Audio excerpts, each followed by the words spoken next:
you, this is an amazing story. It's from the Associated Press.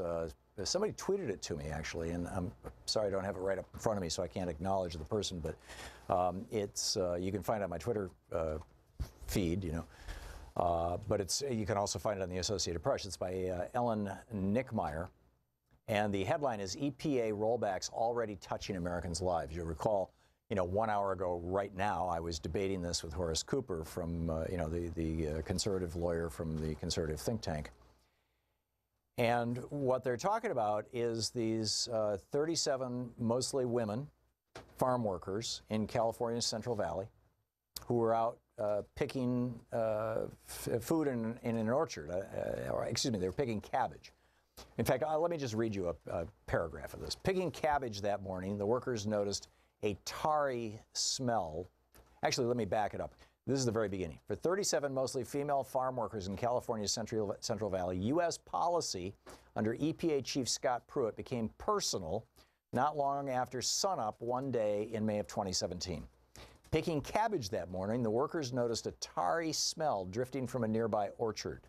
Mouths and lips tingled or went numb. Throats went dry. Soon, some of the workers were vomiting and some were collapsing. Officials in California's farm-rich Kern country, where the workers fell ill, said that this was because a pesticide, chlorpyrifos, if I may well be mispronouncing that, and if you know how to pronounce it, call in and tell Shira or tell me how to do it. But I think it's chlorpyrifos, was being sprayed on a nearby orchard.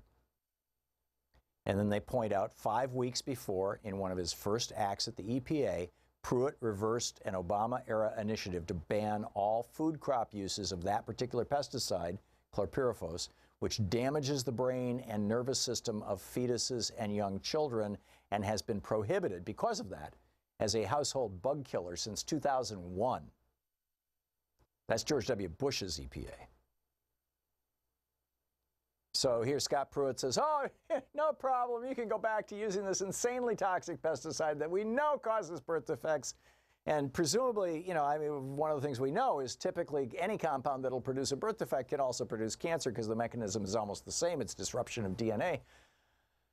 But that's just fine because the industry are good friends of ours and their lobbyist is my good buddy and they give me a lot of money and, who gives a damn about farm workers or the American people for that matter since it's being sprayed on our food.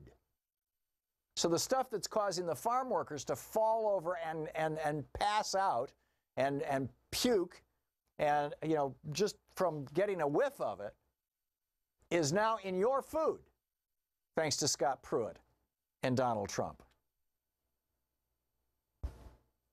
And you get these conservative, these bleeding heart liberals, they're so concerned about the environment.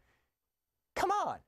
You've got, 1 in 80 kids now having autism. You've got childhood cancer rates. When I grew up in the 50s and 60s, I never knew a single kid with cancer. And now there's not a classroom in America where kids don't know somebody who has cancer.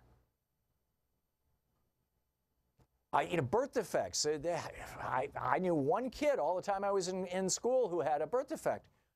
Now they're exploding. We're just seeing these explosions of this stuff. And it's not just, some weird coincidence. It didn't fall out of the sky. We're being poisoned. And we're being poisoned for profit. And the swamp creatures in Trump's administration and in the Environmental Protection Agency are making it easier for these people to poison us and thus increase their profits so that they can make larger donations to Republican politicians. It just is that simple. And it is just that wrong.